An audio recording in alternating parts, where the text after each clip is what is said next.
right, how are we doing? It is the KNL Sports Huddle. We're back with another episode here, episode 13. Been doing this for a couple of months now, almost 3 months now, and it's been a lot of fun. We've got a lot to talk about today. But I'm Cage Kipling, and that's Logan Hubert, your host. How are you feeling, Logan? Doing well. June is here, so it means we got NBA Finals around the corner. We got the U.S. Open this month. We got NBA Draft, MLB. Kind of the dead period for NFL, but Yeah. you can always talk about the NFL. So. Yeah, there's always something there, and then there's plenty of stuff going on in multiple different sports this month, so we'll have plenty to cover. But let's get to our Miss the Cut. First off, we have Ryan Williams, wide receivers Ryan Williams and Jeremiah Smith from Alabama and Ohio State, gracing the cover of EA Sports College Football 26. Like the cover. It's pretty cool. They got the two pair of them on there with a bunch of flags of different schools in the background. But also we got Saquon Barkley with his hurdle from last season on the Madden 26 cover. We hate it for that defender to have to be on the cover in that way. But that's a pretty cool looking cover for Madden 26. In college football, continuing on there, we have a quote from LSU head football coach Brian Kelly saying, "We want to compete against the Big Ten." And this was in reference to a possible SEC Big Ten season schedule setup where we might get games scheduled every year between Big Ten and SEC schools, which I think would be pretty cool. Bolster up that non-conference, because with the way the new college playoff format is looking, we might get less and less great games in the non-conference. So hopefully we can get some more good games in non-conference. We could have SEC Big Ten schools, which are the biggest ones right now. In PGA, we have a new announcement from the tour that the Tour Championship will return to stroke play format starting this year after a board vote. This is pretty cool. I don't know quite how it was formatted before, but I know in the past the leader on the points always started ahead of everyone else. I don't know if that's still going to be in play, but it is going to go back to stroke play. We also had Scotty Scheffler win again at the Memorial Tournament. He is on a heater right now, winning 3 in 4 weeks. So he'll have some momentum going into the U.S. Open. In baseball, we've got the Detroit Tigers ascending to number 1 on the MLB Power Rankings. They do have the best record in the AL, and they've had a hell of a season from their ace, Tarek Skubal. Might be headed for another Cy Young Award there. In college baseball, I had a pretty cool story come out of there with LSU Shreveport going 59-0 to win the NAIA title. It's the first undefeated season in men's college baseball history.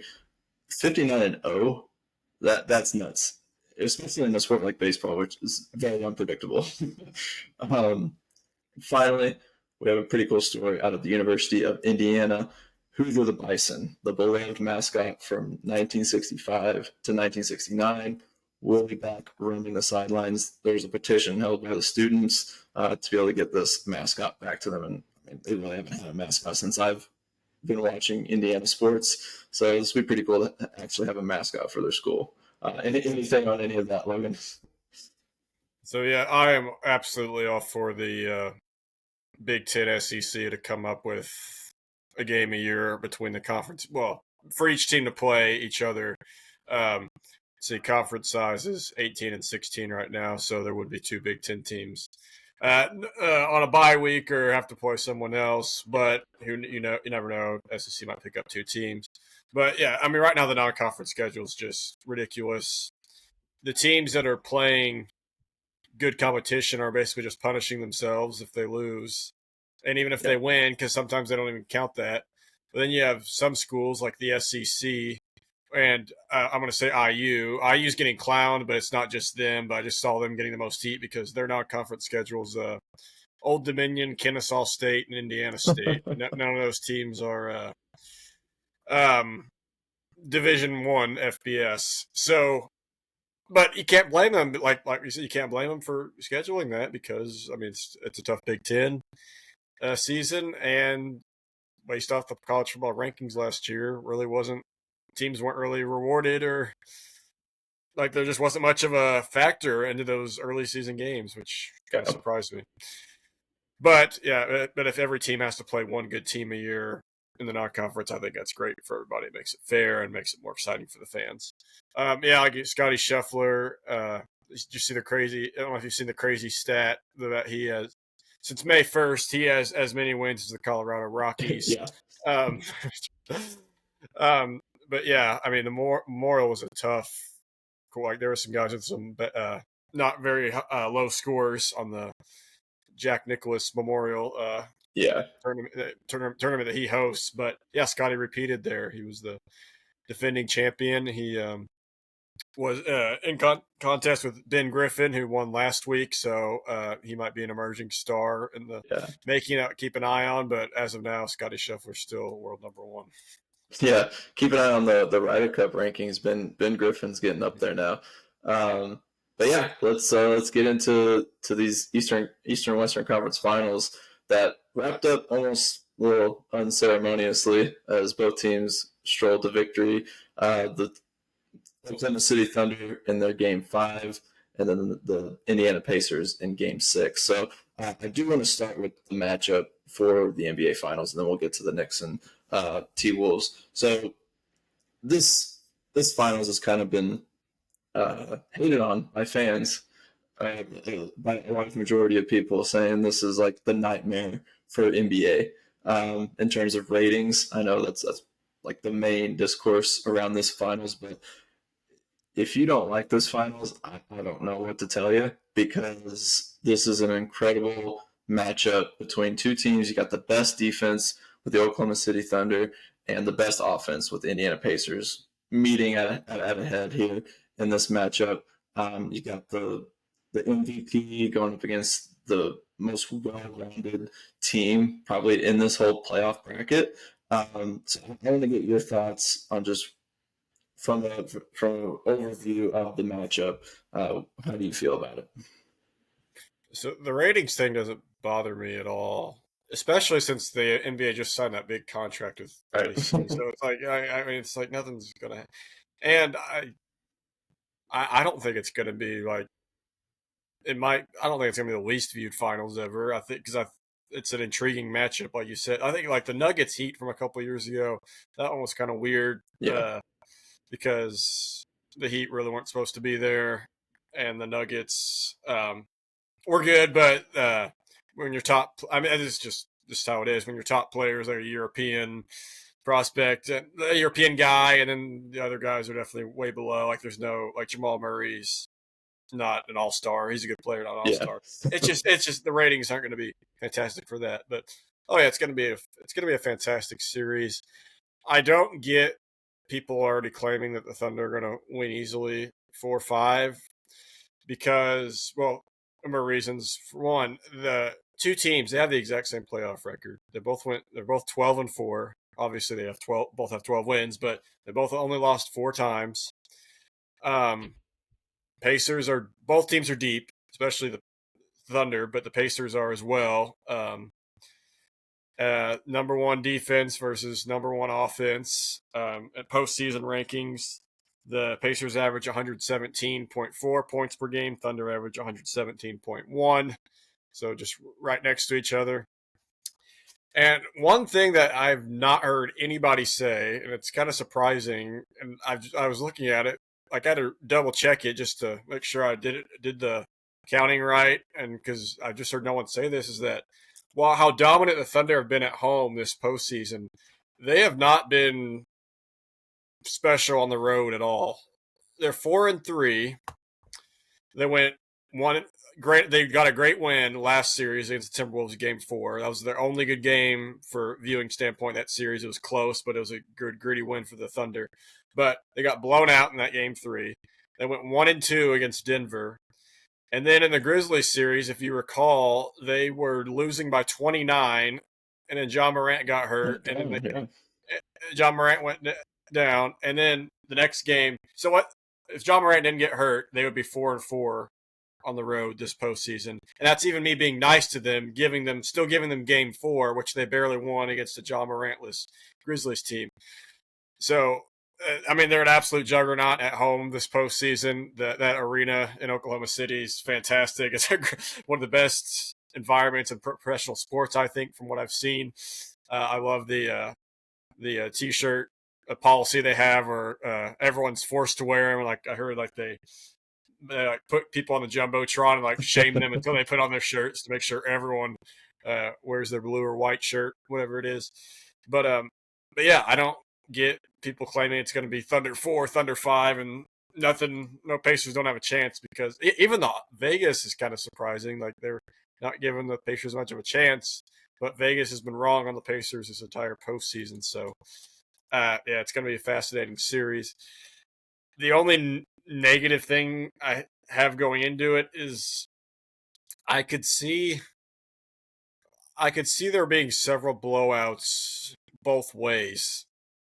And we've kind of seen that. I mean, like last series with Oklahoma City, we saw them get blown out in Yeah, Minnesota, because I could see this being a whole series of adjustments, where the Thunder might blow out the Pacers one game, but Rick Carlisle's a veteran coach who's won a final, so he's one of the best coaches, I believe, this in the postseason at making adjustments.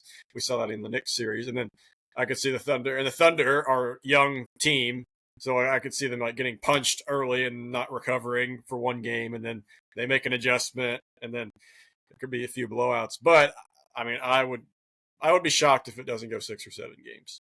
yeah. I think this is a great series. You got two teams who were built, not bought, in some ways.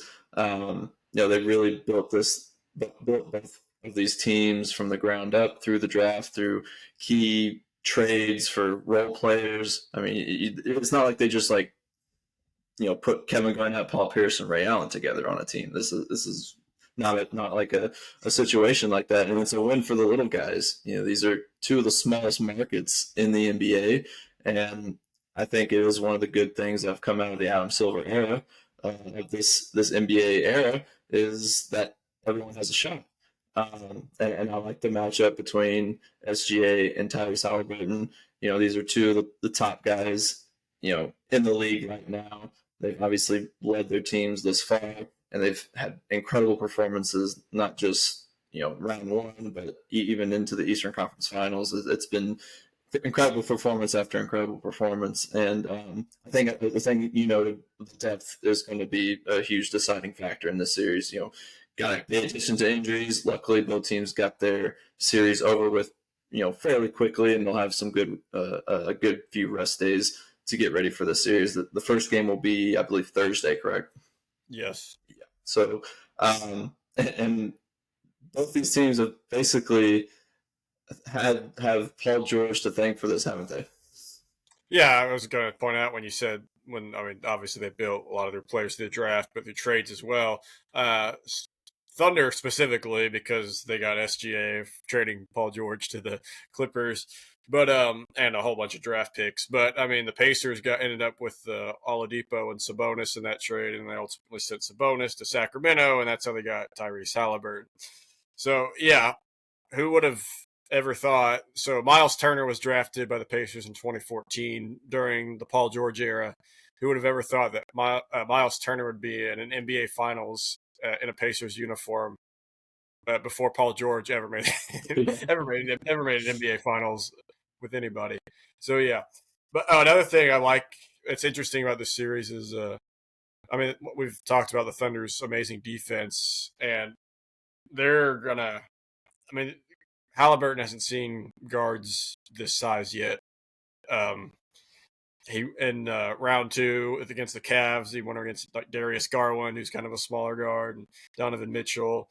This last series, they did end up putting like Bridges on Halliburton, but anyone who was on Brunson, anytime Brunson was on somebody, they just took advantage of it, because what's one thing Brunson hasn't really developed too well in his career as an NBA player, unfortunately for him, is his defense.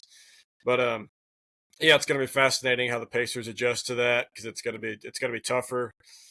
But the Pacers defense, like, we're not no one's talking this year about how bad the Pacers defense is. Yeah, That was a huge storyline last year, and rightfully so, because they're just Pacers' keys to victory was just outscoring you, uh, not really caring about how much you put up as long as they outscore you.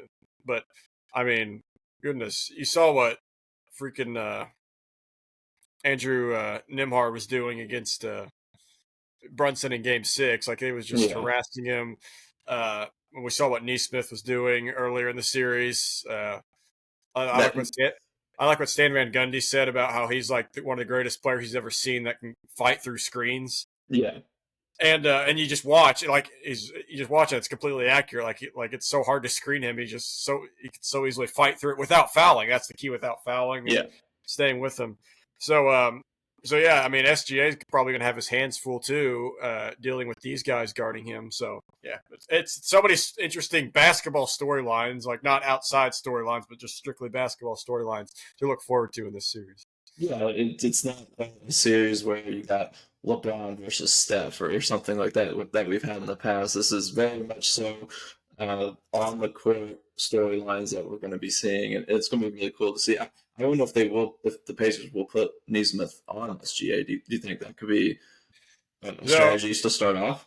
you could tell after Neesmith's ankle injury that he wasn't fully 100% in those last couple games. That's why they ultimately went to Nimhard in Game 6, and that paid off big time. But he's going to have several days of rest. I would assume they're going to start with Neesmith just because he's a bigger body. He's bigger than Nimhard, and he could probably stick with SGA better. I mean, Brunson and SGA are pretty similar types of players. I mean, could score a lot, are good at drawing fouls, and Yeah, I mean, it's not we're not saying Neesmith wasn't in foul trouble a lot, because he was a lot in the series, but he was just continuously aggressive, and it just eventually just kept wearing Brunson down. Where at the end of the game, when I mean, like Neesmith knows, guys like that know that they're not going to hold these guys to 10 points. Like, he knows, you can just see defenders like him know that they're going to they respect the opponent. Like, they know they're going to score some, but your goal is to wear them down enough so when it comes to crunch time, they can't deliver. exactly. I And mean, yeah, go ahead. that's what Rick Carlisle's strategy has been this whole playoff. I mean, go back to the Cleveland Cavaliers series. They let Donovan Mitchell put up 40, and it didn't matter. They still blew him out. So they let the main guy do his thing and force the action offensively, and they basically cover everyone else and let the main guy go to work. And one guy can't beat you. No, now they still have Jalen Williams though, so it'll be interesting to see what the Pacers do against him. Um, Miles Turner's going to have to. Mitchell Robinson was an absolute force in this past series, grabbing offensive Yes. rebounds. I don't. I mean, Hartenstein's a really good player. He gave the Pacers trouble last year in that series, and he's Yeah. really underrated, big guy. But it'll be that matchup will also be interesting to see if Turner can be a better rebounder this series. But yeah, I'm really looking forward to this. This could be. I'm a Pacers fan, so obviously this is. But strict. I mean, I've waited for this for a while, but strictly basketball related. I mean, this should be really entertaining. And anyone claiming it's going to be a horrible series that's not watching, it's probably going to be missing out. Yeah, definitely. And as much as we love the ball movement and everything from the Indiana Pacers on the Oklahoma City Thunder side, their defense is top notch. I mean, It's best in fun the to league. watch. It is Yeah, fun to watch. Yeah. and Guys like Caruso and Casey Wallace, they not just outwork you. They play hard. They dive for loose balls. They're first on the floor. That was always taught to me. First on the floor gets the yep, ball. Right? yeah.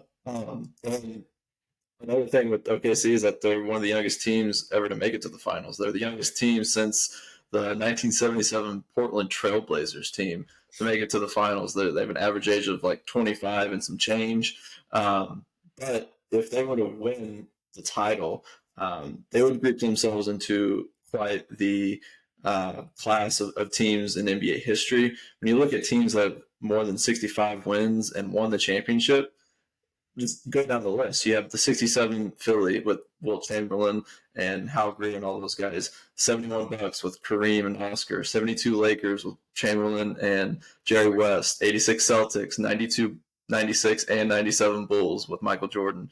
The 2000 Kobe Shaq Lakers. The '08 Celtics with the big three of Pierce, Garnett, and Allen. The 2013 Heat. The 15 and 17 Warriors, and the Thunder this season have a chance to be in that class, and that would be quite the group to be in. And would it give them an argument for one of the greatest teams ever? Yeah, definitely one of them. Nowhere near the best. I will always claim that the 2016-17 Warriors are the best team of all time. But yeah, and I still don't think they're appreciated enough. This Thunder team. I agree. I mean, people just love to complain, and I get it that okay, SGA's a foul baiter. But I mean, putting that aside, he still scores about 30 a game. They also have great ball movement. They have great run offense. We haven't even mentioned Chet Holmgren's name. I mean, he's a guy, that unique guy. Yeah. Great rim protector, but can also shoot the deep ball really well. So. Yeah, it's a fascinating team. It'll be interesting to see if they win obviously if they win the title. That's great. Can they continue it going forward? I mean, they're just going to have to pay some of these guys pretty big money too if they're going to keep one franchise that would want to do that. Yeah, and I mean, we're already seeing like the Celtics. Gotta is the Celtics even going to be a dynasty? We said that last year. That's the thing we talked about last week was that it's so hard to keep sustained success over multiple seasons now. That's why when you get the question of like which team's under more pressure in this title, the Thunder or the Pacers. I mean, they're both under a lot of pressure because there's absolutely zero guarantee they're going to be back ever. Exactly. I'll say ever within the next with this core. Yeah. Yeah. Would your pick still be the Pacers? I think you had picked them a couple weeks ago when we picked the finals. So my original, very beginning of the postseason, my original pick was Thunder and Celtics. Thunder and Celtics in the finals with the Celtics beating them. If you recall, I had the Pacers losing to the Bucks in 7 in the first round, but I said the winner of that series would be Cleveland. So that was a cold take, but it was half cold because I said whoever won that series would upset Cleveland. But I just did not assume Boston's fall off. So I'm going to keep it consistent. I have the Thunder in the title, but I'm going to have them lose just like I did against Boston. This time it's going to be in Indiana. I'm going to say 6. I don't think the Pacers can win a Game 7 in Oklahoma City. We saw what the Thunder did to the Nuggets, and I think the Nuggets are a really good team a few weeks ago in Game 7 at Oklahoma City. But if the Pacers have started each series 2-0. 2 of those series have been on the road. They won at Cleveland 2 times. They won at Madison Square Garden 2 times. If they can just steal one, as I mentioned earlier, the Thunder have not shown that they're a great playoff road team, and it's not being talked about enough. I mean, all the Pacers need is to get one of these first 2, and it's going to be the Pacers have a real shot at winning a title.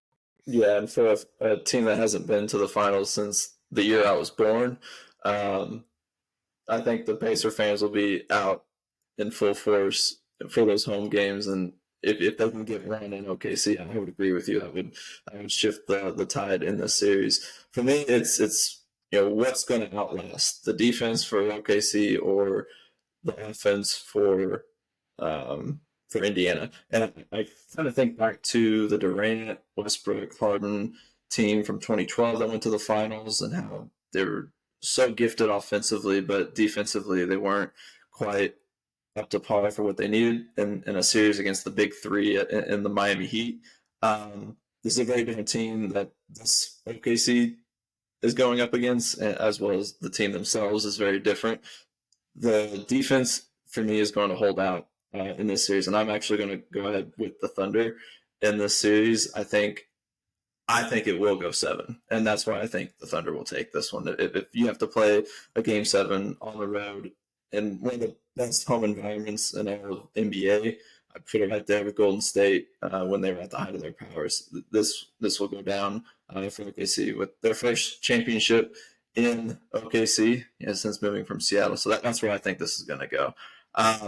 Final note, saying that we have not had a Game 7 in NBA Finals since 2016. That's what I'm yearning for. That's what I'm yearning for with this. And that's what I want to say. I want to say that too, but I just don't think the Pacers would stand a chance in a Game 7. So I don't want it to go to 7 games. Let's look at the two teams that won't be moving on here. So the Knicks and the Timberwolves. The season is cut short. The Knicks. We can start with the Knicks since that was a pretty. That series seemed to be more relevant to me than the Timberwolves against the Thunder. Throughout that series, and honestly, for most of the playoffs, I've just been asking myself, what's the Knicks' identity right now? They seem like they've been struggling with it for most of the year, and they've just, leaned on Brunson when they needed to. But as we've talked about before, he could sometimes be a crutch for them, both defensively and stalling out the offense with his backdowns and his one-on-one play to draw fouls. I want to ask you, what is it that they need to grab?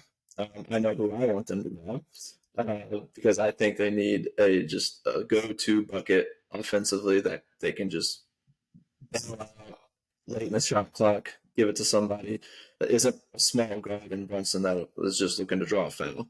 What do you think the next issue is? You may think differently than I about their identity, and what do you think they should go get?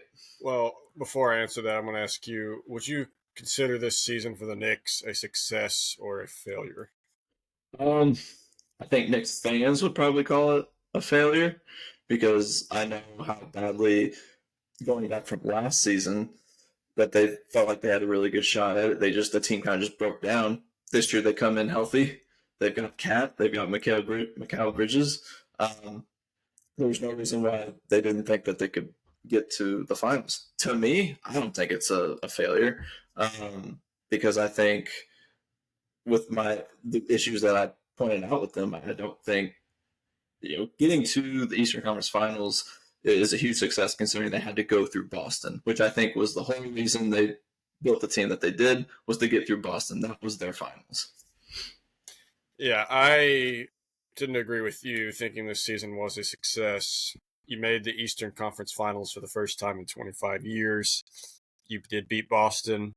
I mean, it's fair to. I know Knicks fans don't want to hear it, but it's fair to say that. I mean, the Pacers just look like the better team in the series. So I know what you're going to say. I don't know if they should. I don't think they should do anything. I would be fine if they did something with Towns because he was. I mean, there were times he was just so hot all over the place this past series. There were times where he would drive to the basket and look unstoppable, and then there were times where his defense was really bad and he was just kind of in his own head and he kind of took himself and his teammates out of the game. But they made it to the Eastern Conference Finals. The East next year is going to be so gettable. Boston's not going to be in contention with Tatum, his injury. Giannis, I don't think is going to be. He might. There's rumors of him going to Toronto. That could be true, but even if he goes there, I wouldn't consider them the East favorite. No. The Pacers will. The Pacers are still going to be good, but I mean, if you're the Knicks, you should think, okay, we've learned our lesson twice that the Pacers maybe are our biggest threat. Like that should be our goal, is to beat them in the series next year. But to me, the biggest 50-50 is what should they do with the head coach? I mean, think of how irrelevant the Knicks have been, other than those couple of years with Carmelo. How relevant the Knicks have been these last 2010s until Tom Thibodeau showed up. When he showed up, okay, they've started winning. They've made the playoffs, made the divisional round, second round last year, made the conference finals this year. To me, towards the end of the season, I would have said no, keep him, because I know his style of play can be brutal and he can be stubborn, not developing guys or putting his giving his bench guys more minutes. I think they definitely should have played Shamit more. He was a sniper in his limited action. I think what's their young guy's name? Oh my gosh, I'm blanking on McBride.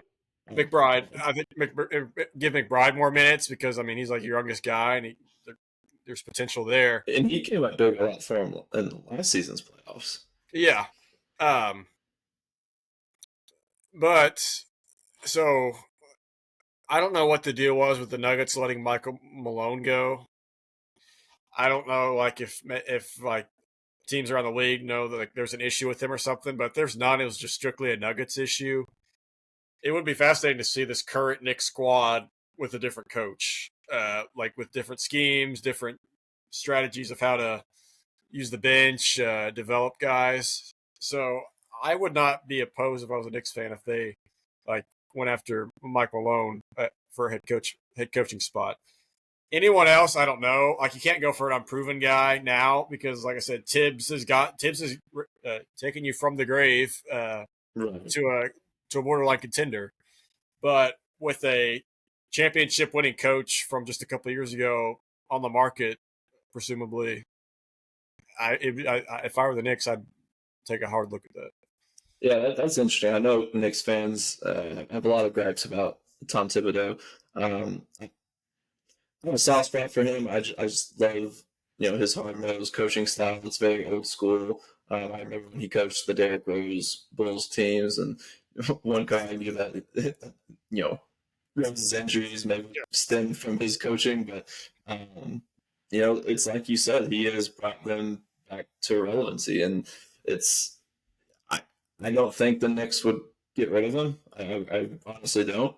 One of the things that I could would hope to see them do is maybe add to their depth. You mentioned a couple of guys that they already have on their bench that they could have turned to, but we know that the past few champions and the team that I think will win in the OKC Thunder, which is another reason why I think they'll win. There's always a key role player that each of these championship teams have. I think this season it's Alex Caruso with the OKC Thunder. Last year, it was a mix of Derek White, Drew Holiday. You could call them role players. It might be a bit of an argument, but before that, it was KCP and Bruce Brown with the Denver Nuggets, and those guys left, and they're not champions anymore. They're not keeping that success. So I think adding pieces like that to their team could be huge for them because it felt like it was just the starting five and not much else. And again, that might be due to Thibodeau,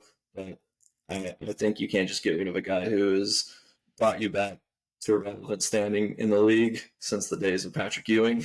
So my big splash for them, and I know you know who I'm going to say, but they have the guard, they have the floor general, the guy that runs everything for them in Jalen Brunson. They've got the big who, inconsistent as he is defensively, he is so much fun to watch on the offensive side, and is just a big body and can get where he wants to. They need someone on the wing that's a little more reliable than a Mikal Bridges, and I think that's Kevin Durant. There's been talks over multiple seasons of Kevin Durant possibly going to the Knicks. We even heard it with LeBron going to the Knicks back during the decision. So it's always a destination that we always look to for the superstar players in the league, but I think it could really fit because KD doesn't have to be the number one guy. And in fact, he's honestly better when he's not the number one. We saw him with the Warriors under the star that was Steph Curry. He was the main guy on that team. And while Durant might have been the best player on that team those couple of years that they won championships in Golden State, he was not the leader. He was just the guy to get buckets. And I think with Brunson already in place at the Knicks as the spoken leader for that team, heart and soul of it, they just need a plug-and-play guy. And I've always said KD is the greatest plug-and-play guy in the history of the game. He will put up 27 a night until he retires. That's just it. So for me, that's the big sexy pickup for them if they want to go that route. I would say a more realistic route might be just picking up the role players that I mentioned. Yeah. Question then becomes, what do the Suns want? Because this would be a trade, not a free agent signing. If they want to have Lucius back, we can do that. Yeah. Um, a Towns pairing with Booker could be interesting because that would be a reunion of the elite Kentucky team. Kentucky, yeah. So, and Knicks fans are really mad about Towns right now, from what I've seen. But I think Knicks fans just need to chill for a week and then come back and clear the head and then make an honest assessment of your favorite basketball team. But going to the other team we're going to discuss, the Minnesota Timberwolves. I would like Durant's fit better there, just because. So the Timberwolves are clearly not elite title contenders. Whenever you've repeated exactly what you did last year, make the conference finals, but just really fall flat and never really look like you're in contention. Yeah, of winning the series, you need something. I know they tried something this past year, trading Towns and getting Randall, and financial. The main reason they did that was for financial purposes, so they could potentially make more moves, like right now. And yeah, I could see Durant fitting there as well. I've said this multiple times. I just don't know how I feel about Durant because his time with the Suns and the Nets as of lately, it's just kind of left both of those teams in sour spots. And now, like, the Nets are slowly starting to come back, very slowly. Suns are going to be in the dump for a while unless they make a really good trade with Durant or possibly Booker. So it would be risky with these teams like the Timberwolves to make a trade like this. But if your goal, then it comes to the question: is your goal to win a championship, or is your goal to be really good? Hope maybe one year you'll luck into a championship, but be content with being a consistent playoff team. Keeps the fans around, keeps the fans happy, like not bored in the spring season. The Durant trade could be so boom or bust. It could bring you down to the dumps, or if Durant like accepts his role as like just be a bucket getter, let Anthony Edwards do his stuff, then it could do wonders to the Minnesota Timberwolves. Yeah. See that when in that situation with a much younger Anthony Edwards, I don't know that Durant would be the number two guy to a young guy like him.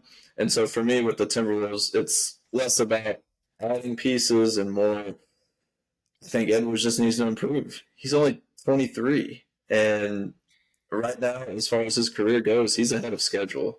I mean, think back to the playoff teams and the top players in the league right now that have done what he's done before they're 24, right? I mean, he's beaten LeBron, he's beaten Steph, he's beaten Jokic, he's beaten. I mean, I had the list last week or the week before, but he's mowed down multiple star players in this league, made 2 Eastern Conference Finals at such a young age. I don't even know if Jordan did that, during his reign. But I think this is more so that Edwards really needs to improve, needs to mature, because he put up some duds in that series against the Thunder, and so it's a lot about him. Especially those final 2 games. He had 16 in that game 4, and a very close game. He had 19 in game 5, but that was a blowout. It really doesn't matter. But yeah, game 4, that was close. Final score is 128, 126. We were talking last week of how that series was so boring because every game was a blowout. Right. Close game, but yeah, Edwards only had 16 that night. I think he went like 1 for 7 from 3. So yeah, I mean, he obviously, whenever there's a loss, you can point your fingers at a lot of places. But I mean, that's a big, when your star player, who people claim is going to be the next face of the league, only puts up 16 in a crucial game 4. Right? That's kind of alarming. But like you said, he's young.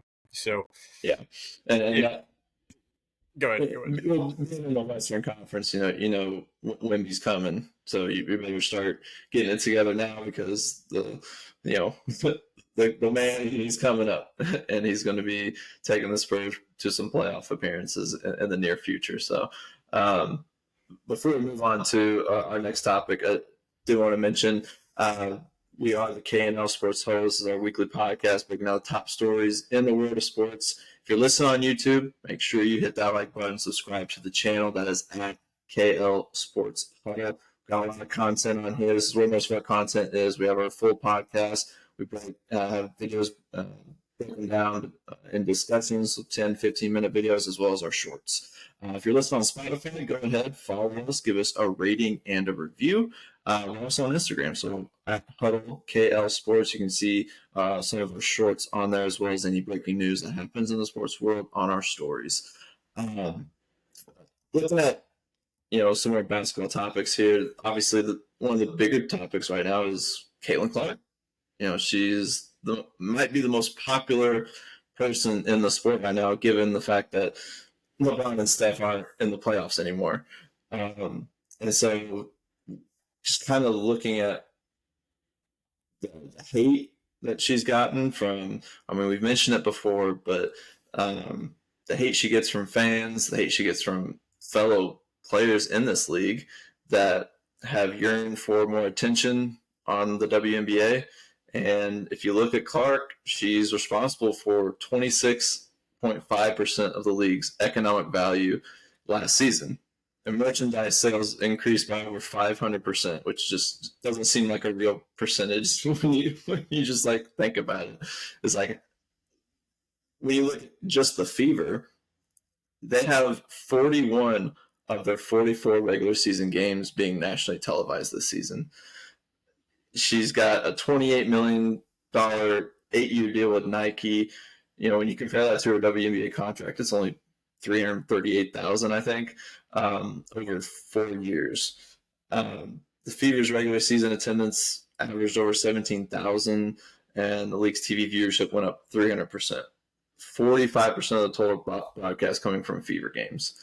Now that the WNBA season is longer and more popular, her total economic impact in 2045 is estimated to reach $1 billion. And so, for any fans of the WNBA, for any players that have any animosity towards her for being more popular than you, you've got the attention now. You're going to start getting the money now. And we mentioned before, they're flying private jets now. So I don't understand all the hate. I think a lot of fans get popularity and influence confused with player rankings. I don't think there's anyone who actually thinks Clark is the best player in the league right now in just her second season. She's breaking records for this point in her career compared to what most players have done this early in their career. It's not like she's in the top 5 of every stat category. But you have to realize the importance of her being in your league. Yeah, well said. Unfortunately, she is hurt right now. And we talked about the ratings, how great she's been. There haven't been really many reports on the ratings here in the last few games, probably because, unfortunately, no one's really watching because she's not playing. And it's hard to compare. I think the closest comparison is like Tiger Woods to golf. Because, everyone's watching your league basically for you. Right. And so, to me, professional basketball, a lot of people love basketball of all demographics, but most professional basketball fans, I would say both college and NBA, are men. There are women who like basketball. They don't really follow. A lot of them don't really follow professional basketball as much, and a lot of them didn't even follow the WNBA that much before Caitlin Clark got into the league. So, with the men, with male viewership, when you're relying on that, it's hard for them to get invested in the WNBA because it's just far less talent than male basketball players. So why is Caitlin Clark so popular? Well, because she has curry range. She's had curry range since her time in Iowa, and that's unique because not everyone has that. So that's what drew eyes. And I've said this before. She didn't go to UConn. I think I've said before. UConn, I think, has ruined women's college basketball by being so dominant because they attracted all the star talent and no one ever stood a chance. There was never any chance of an upset. But a star player like Caitlin Clark goes to Iowa, is unique, does something that no really other women's basketball players are capable of with that deep of range. It draws attention, and that's what I think more male viewers are now watching the WNBA specifically for her. Um, I think there's also, and it just is what it is. There's this weird race story that's also being brought into this with her versus Reese or her against other WNBA players from both the left, but from both the left and the right, all sides of the political aisles are like making this about race. So obviously that draws in viewers because who doesn't love good stories about that? But I mean, like I said, it drives ratings, viewership goes up, more money for the WNBA. So I mean, I don't think it's good, but it is what it is. That's what that's what drives the money. Um, I know you put on this topic. Are there any NBA players that are like bigger than her right now? Like I still don't think the WNBA is a really global game, and like I think like internationally and stuff. Like I would say like LeBron, Steph, maybe guys like Giannis, But then, like, that race ends pretty quickly. yes, yeah. Strictly America, you could argue she's one of the top three because of all the outside basketball narratives that even, unfortunately, she doesn't even want a part of those. It just happens to people just throw lump stories on with her, but but it's strictly in America. She's risen to I think almost LeBron Steph levels of popularity. I'd like to see Google trend searches for the past 2 years and see like how she compares to guys like LeBron, Steph, Giannis, Jokic. Yeah, and when you mentioned Tiger Woods, you can pretty much pick any athlete from any major sport and just think about the most transcendent one, and that's who you would have to compare her to. Even Michael Jordan, he wasn't the best player in those first couple of years in the league. It was Magic and Bird, but he might have been the most exciting person to go see and drive up the ratings.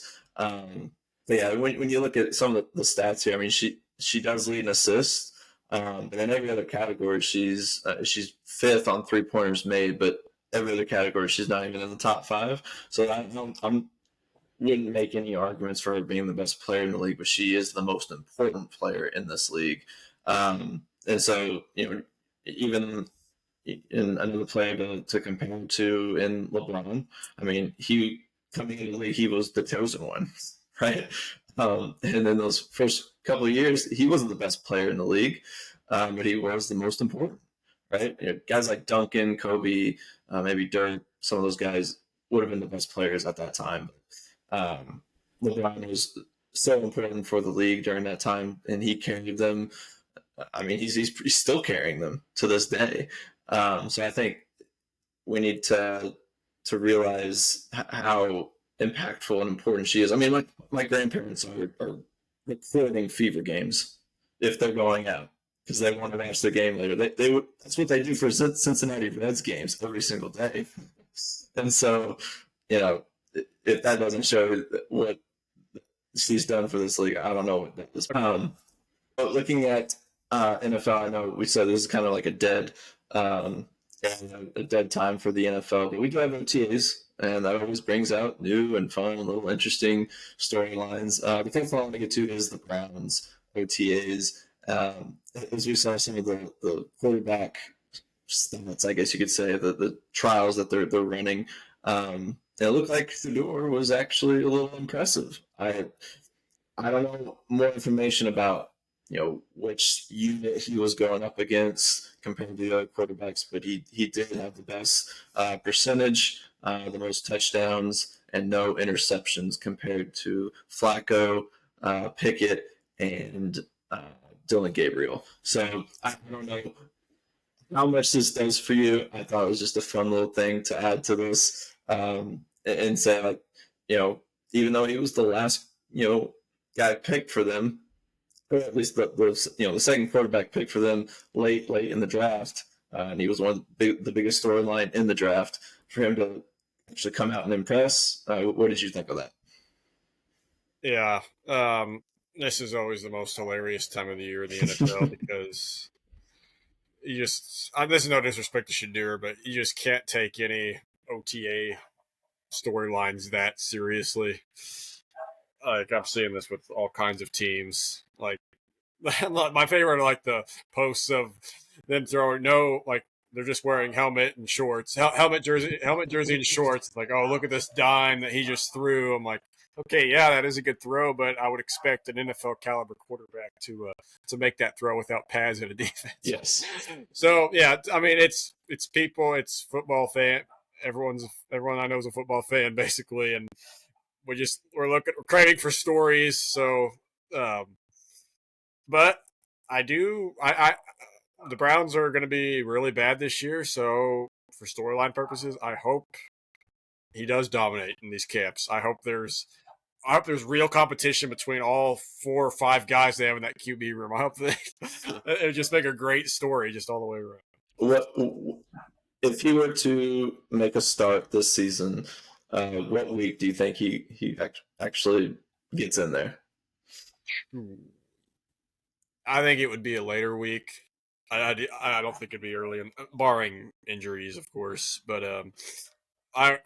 for the Browns this year, I expect at least one of their quarterbacks to get injured, one of their quarterbacks to be benched for terrible play, and that will leave Shadur a chance to play in the second half of the season. That's my prediction on June 2nd.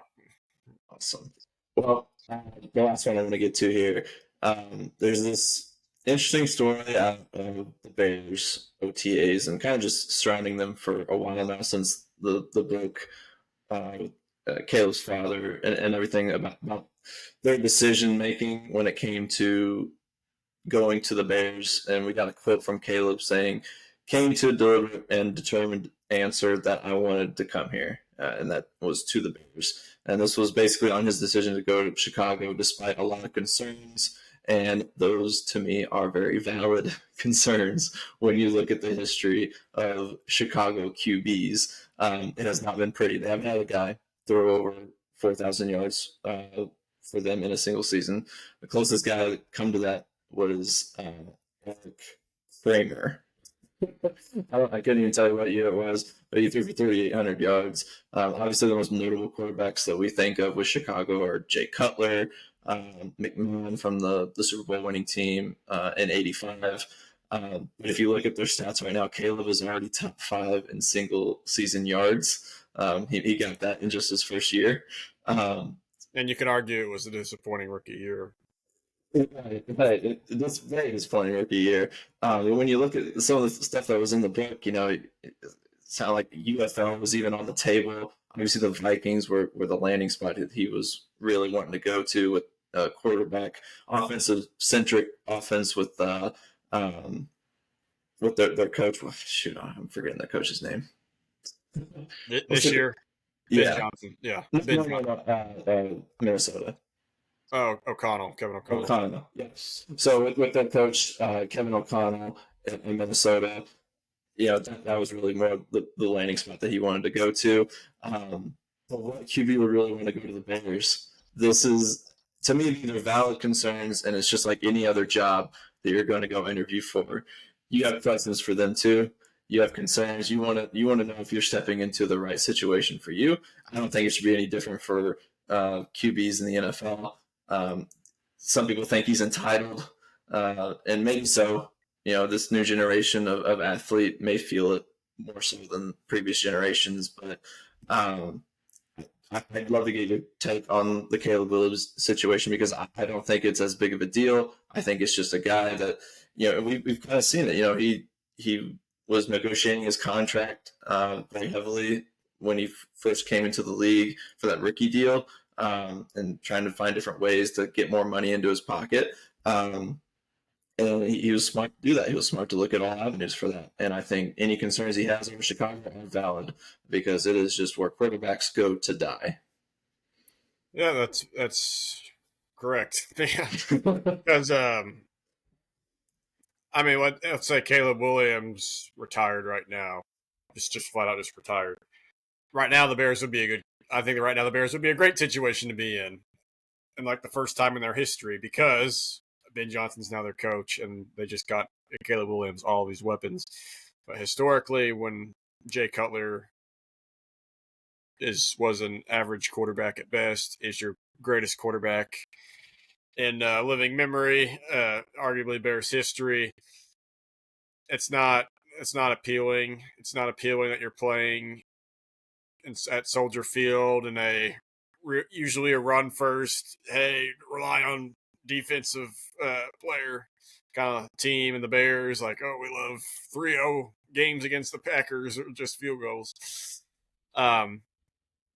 Now, who knows? That things could change in a few years whenever they allegedly get that new stadium that's going to be one of the fanciest in the league.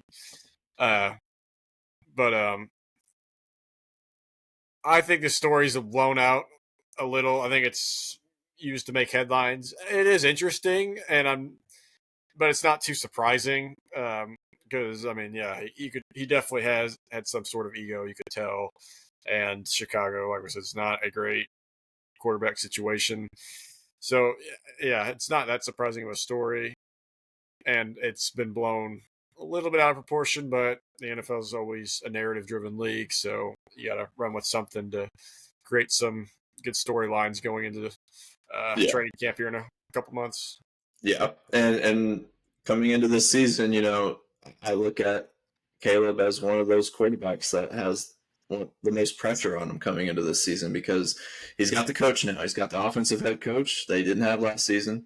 He's got a plethora of weapons on the offensive side. They've bolstered up the offensive line. So to me, it's on him now. It's all on him to figure out this offense, figure out the NFL, and really start to do some things for the Chicago Bears franchise. And I wanted to look at some other guys who you and I think have the most pressure coming onto them for this new season. A couple of guys that I really think about coming into this season are Dak Prescott with the Dallas Cowboys. He's their franchise QB. He signed that huge extension last year. And he has to continue a strong play and lead this team to a championship. It's the Cowboys. It's Jerry Jones. They expect the best and they expect success. And he's up against it this year with a new coach in Schottenheimer, who just doesn't seem to be on the level of other coaches that you would expect to make deep playoff runs. So a lot of it's going to be on Prescott. Obviously, he's got a new weapon now in Pickens, and it'll be interesting to see with him and CD how that'll work out on the offensive side. But a lot of pressure on Dak coming off an injury because things have to start materializing for that franchise. Another guy for me is Lamar Jackson. I think this one's pretty clear. You can almost lump him and Josh Allen into the same boat. It's Super Bowl or bust at this point. Jackson's a two-time MVP, but he's yet to win a championship despite loads of regular season success. And when you look on the flip side with Josh Allen, he's another MVP winner that's yet to make a Super Bowl run and prove his dominance against a team other than the Kansas City Chiefs, because he's been able to do that in the regular season, but he has been able to do it in the playoffs. And the last one that I did want to really point out here is Justin Herbert. For me, it's another playoff type of QB that needs to show that he can actually get it done in the playoffs. We saw it last season. It was a rough playoff game that had them exit after one game. And so to bring them to a Super Bowl would be a huge success for him. And I think under Jim Harbaugh, you could really see that happen for him. Yeah. Difference between that, Allen and Jackson have shown some playoff success. Like, right. and you could argue like Jackson played well enough last year to beat the Bills. That just didn't happen. Herbert's not had any playoff success, and he was on my list towards the top because regular season wise, he doesn't have much to prove. I don't think we all recognize his talent, and he's led his team to the playoffs twice. But yeah, he's got to do something other than be a first round exit consistently. So, a few guys I have. Number one, Trevor Lawrence. He's supposed to be the next generation of quarterback.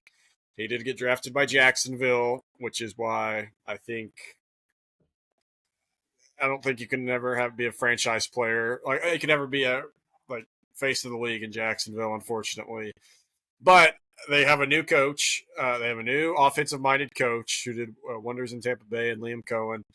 They have got a new weapon in Travis Hunter. They play in a winnable division. He has, in my opinion, everything he needs, given what we're told how good he is. He has enough talent on his team where they should be a consistent playoff team every year. Now, he is somewhat injury-prone, so it's kind of hard to hold that against him, but assuming he stays healthy, yeah, he's got to show something this year that, okay, this is why I was the number one pick. I have Tua Tagovailoa on here too. His is mostly injury-related. He just has to stay healthy. But I think if he doesn't stay healthy this year, I think both him and his coach, McDaniels, will be gone. Miami will be in complete rebuild next year. Two guys that are full-on make or break. You have to play well this year or you're gone. Are two guys from the 2023 draft class, and Bryce Young and Anthony Richardson. This could be their last year to show that they are a starting caliber quarterback. I'm sure if things don't work out this year, they'll easily find a backup role somewhere. But yeah, this is your last year to show the team that drafted you that, okay, we are going to be your franchise quarterbacks. Richardson's been so inconsistent. Bryce Young was terrible until the last half of last year, where he showed that he maybe has something in him that was gave justification for his first overall selection. But year 3 for these guys, huge year for both Bryce Young and Anthony Richardson. And then last guy it's mostly because of the team he plays for. It's considered title town for Jordan Love. He's kind of in the same boat as Lamar and Josh Allen. We know he's talented, but his playoff success hasn't been that impressive. Granted, he has ran into some tough matchups. He lost to the NFC champion in both his times in the playoffs. Yeah, but the team he plays for, you have high expectations. If you're going to follow Favre and Rodgers, you have to get that one Super Bowl ring and then consistently make the playoffs for several years and then get traded to the Jets. So, yeah, those are my guys. Every quarterback usually has some sort of pressure on them. We could evaluate every single quarterback and say what they're dealing with this year. But to me, the guys you mentioned, because I have a few of those guys on my list, and the ones I mentioned are clearly above everyone else on who's facing the most pressure this upcoming year. Awesome. Well, that'll wrap things up for us at the KNL Sports Huddle. We'll be back next week. We'll have NBA Finals Game 1 and 2 reactions. We'll have preview of the U.S. Open on the PGA Tour and best bets for that, as well as some MLB All-Star voting stuff. I'll have a cool little thing for you guys as we enter Phase 1 of the MLB All-Star Game voting. I'm Cage Kiplinger. That's Logan Hubert. This is KNL Sports Huddle. We'll see you next week.